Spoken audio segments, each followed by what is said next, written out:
Bismillah, walhamdulillah, wassalatu wassalamu ala rasulillahi sallallahu alaihi wasallam, thumma amma ba'd. Dera, si voninahitra lehibe tolotratsika Allah subhanahu wa ta'ala, ary tsodrano mitafitafo an'ilay hiraka mahafatoky Muhammad sallallahu alaihi wasallam. Rahalay, ray aman-dreny ajana isany. Insha Allah, anio atsika insha Allah hanapitra ny hadisi nabi sallallahu alaihi wasallam izay niresitsika teo aloha, raha nilaza izy manao hoe inna mimma akhafu alaykum min ba'di ma yuftahu alaykum zahrati ad-dunya wa zinatuha. Anisan'ny zavatra atahorako aminareo izy ilay hiraka mahafatoky sallallahu alaihi wasallam tamire sahaba anazy amin'ny vanim-potoana ninona, amin'ny vanim-potoana sokafany Allah azza wa jalla aminareo ny dunia sy ny haingohaingony dunia. Nanazavantsika teo aloha fa ny dunia izy io dia fitsapana boka amin'ny Allah azza wa jalla, tahaka ny fahantrana fitsapana, tahaka ny zavatra maro samihafa fitsapana aretina fitsapana, ohatran'izany koa hasoavana fitsapana boka amin'ny Allah subhanahu wa ta'ala, ka tokony mitandrina ihany atsika mpino islam. Eto angamba sanatria vava atsika tsy manjara olona dia hitsakaraka amin'ny dunia anazy, contraire Allah azza wa jalla mampirisitrika atsika mihitsy hoe wala tansa nasibaka fi dunia, anaza manadino io anjaranao eto amin'ny dunia io, fa izy io kosa aza atao vato misakana manoloana ny fiainanao miaraka amin'ny Allah azza wa jalla. Aza atao vato misakana manoloana ny fiainanao manoloana ny vady aman-janakanao, ary aza ataonao vato misakana manoloana ny fiainanao amin'ny sarambabim-bahoaka izay miara-miaina aminao. Androany insha Allah faranantsika fanazavana izany hadith zany amin'ny alalan'ny fanazavana tsotra ndraiky tsotra maro samihafa. Amaranantsika azy angamba ny ndray andro mpaminantsika Muhammad sallallahu alaihi wasallam ny Qur'ana tamin'ny Aba Dharr, izy nilaza manao hoe ya Aba Dharr atara kathratu al-mal huwa al-ghina wa khillatu al-mal huwa al-faqr. Or Aba Dharr, moa ve ianao anisan'ny mahita fa ny hakabetsany arena eo ampilatanan'olona anankiray zany antsoina hoe asambarana,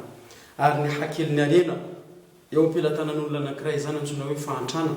Dinamal Abu Dharr milaza tamin'ny Rasul sallallahu alaihi wasallam milaza manao hoe naam ya Rasulallah, eno izy Rasulillah,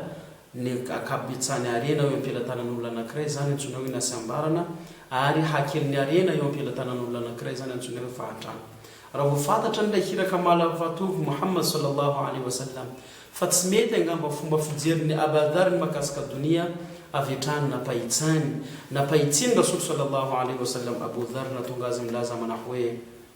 innama al-ghina ghina al-qalb wa innama al-faqru faqru al-qalb. Tena marina ho zay Rasul sallallahu alaihi wasallam tamin'ny Aba Dharr fa hoe ny hasambarana dia hasambaran'ny fony olona anankiray amin'ny vanim-potoana ny fony azy, matanjaka matotra relation'ny fony zany miaraka amin'ny Allah azza wa jalla,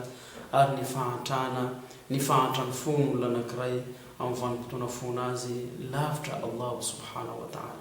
Zay angamba nitetsika tongavana amin'ny darsa izay nazavaintsika makasika ny dunia izay niresitsika teo aloha. Ny dunia tena marina raha halay sy ray aman-dreny ajena izany, tsy vato misakana, ny fitadiavana dia tsy vato misakana ao anatin'ny fanompoana manoloana ny Allah azza wa jalla, fa izy io kosa amin'ny vanim-potoana ohatra hoe tsy harama amintsika mitady, fa amin'ny vanim-potoana fitadiavana io lasa vato misakana manoloana ny Allah subhanahu wa ta'ala. Io no nampitandreminy mpaminantsika Muhammad sallallahu alaihi wasallam amintsika. Tahaka an'izy nampianatra Abu Dharr milaza manao hoe tandremo Abu Dharr, fa zokona nandesika tana andinika fa fahitanao hoe tandranao rehetra ny habikabetsan'ny arenanao hatonga anao hanadino Allah azza wa jalla, io no tsy mety. Amin'ny vanim-potoanany namahita fa hoe ny hasambaran'ny fonao amin'ny vanim-potoanany nafeno arena eo ampilatananao, io no tsy mety. Fa tena marina ny hasambarana amin'ny vanim-potoanany relationa Allah miaraka amin'ny Allah azza wa jalla matanjaka, tahaka ny fahantrana amin'ny vanim-potoanany relationa miaraka amin'ny Allah azza wa jalla marefrefo. Andao faranantsika angamba ny tantaratsika amin'ny tantarany sahaba anankiray antsoina hoe Abu Julaybiba. Abu Julaybiba raha lesy ray aman-dreny ajena isany raha tamin'ny sahaba ny Rasul sallallahu alaihi wasallam izay tsy nameny Allah azza wa jalla arena maro ka natonga olona ny rehetra izay hoe nakaty azy. Tsy nameny Allah azza wa jalla bogosté hatonga ry vehivavy rehetra izay hanirana ambady azy. Tsy nameny Allah azza wa jalla vatana hoe lele matanjaka ndraiky maronjana ndraiky lava hatonga hoe olona rehetra haniry vatana azy, fa izy kosa zanak'olombelona fohy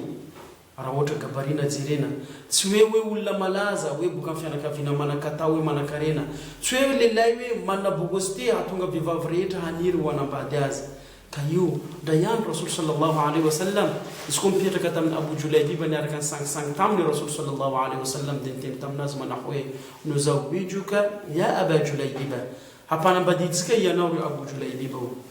dia niteny Abu Julaybiba niteny tamin'ny Rasul sallallahu alaihi wasallam hoe iza izy vehivavy mety hakatia zao nefa njireo endrika anakay tsy hoe tsy aky lehilahy bogozy na hoe tsy hoe tsy aky lehilahy manambola na hoe tsy aky lehilahy boka amin'ny fianakaviana manakatao tsy hoe tsara vatana hahatonga vehivavy andeha niry ahy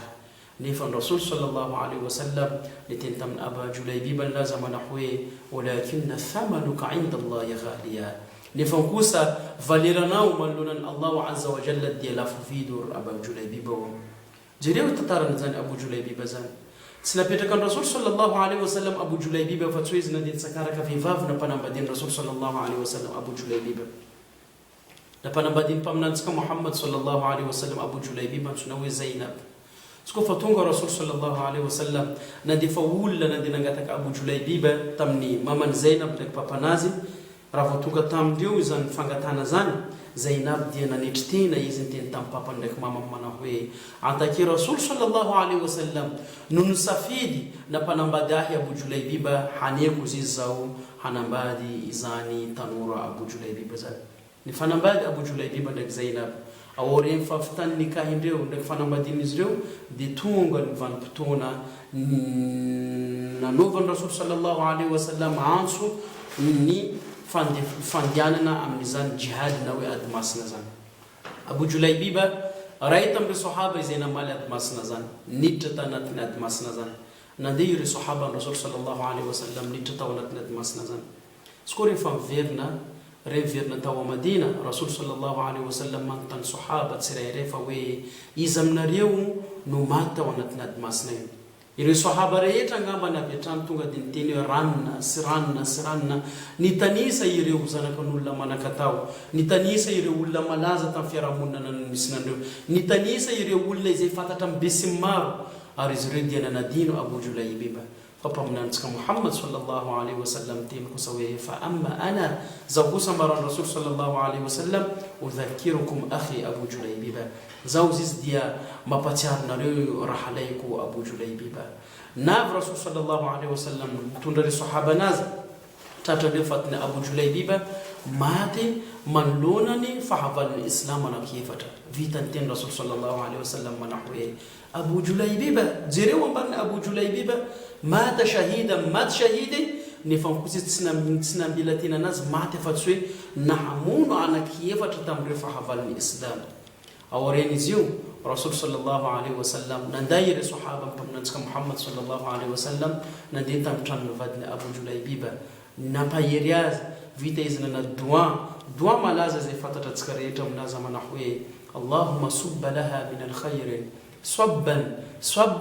wala taj'al maishatuha kadda tompo abdira ao anatin'ny hasambarana ndraiky hasambarana ny vadiny Abu Julaybiba ary akalaviro azy izany fahantrana ndraiky fahantrana zany hita ao anatin'ny tantara taoriany zany fa vadiny Abu Julaybiba anisan'ny lasa vehivavy manan-karena ary anisan'ny fondation dao ampaminantsika Muhammad sallallahu alaihi wasallam zireo tantarany Abu Julaybiba aya farany Abu Julaybiba am janna nahazo firdausin Allah azza wa jalla mata shahidan Abu Julaybiba mahazo janna Allah subhanahu wa ta'ala nefa zireo endrika anazy tsy hoe olona manakatao tsy hoe olona manana bogosité tsy hoe olona navy amin'ny fanakaviana matanjaka sika ta mahatonga zanak'olombelona haniry azy tsy hoe olona manana gabaria tonga vehivavy rehetra hoe haniry roso andeha nambady azy izy vatanazy kely maskiny mahantra tsy olona fantatra amin'ny be sy maro nefa mivokatra an'izy nanna Allah azza wa jalla Allah azza Rasul sallallahu alaihi wasallam tena aminazy manao hoe walakinna thamanuka inda Allah ghaliya nefa kosa valeranao manoloanan'i Allah azza wa jalla dia ambony raha laisy mandrena jana isa tadidio ihany ny hadisy zay nampitandren'ny Rasul sallallahu alaihi wasallam amitsika milaza manao hoe inna mimma akhafu alaykum min ba'di ma yuftah alaykum zahratu dunya wa zinatuha anisan'ny zavatra hatahoarako aminareo izy Rasul sallallahu alaihi wasallam vanim-potoana tsy maha eo ahy ny fisokafana Allahu azza wa jalla ny dunia eo ampaletanareo sy ny haingo ambony dunia. Amaranantsika darsatsika ny teny Rasul sallallahu alaihi wasallam laza manahu tuba thumma tuba liman hudiya ila al-islam wa kana 'aishuhu kafafan wa kana. Hasambarana baron Rasulullah, hasambarana wanulna zay niena ao anatin'ny fahitsina ao anatin'ny sorodalan'ny Islam ao aoriany dia fiaina dia amin'ny endrika feno fahatsotrana ary endrika feno fakasitrana amin'ireo kely izay namena Allah subhanahu wa ta'ala. Jazakumullahu khairan. سبحانك اللهم وبحمدك ونشهد أن لا إله إلا أنت ونستغفرك ونتوب إليك. سبحان ربك رب العزة عما يصفون وسلام على المرسلين والحمد لله رب العالمين.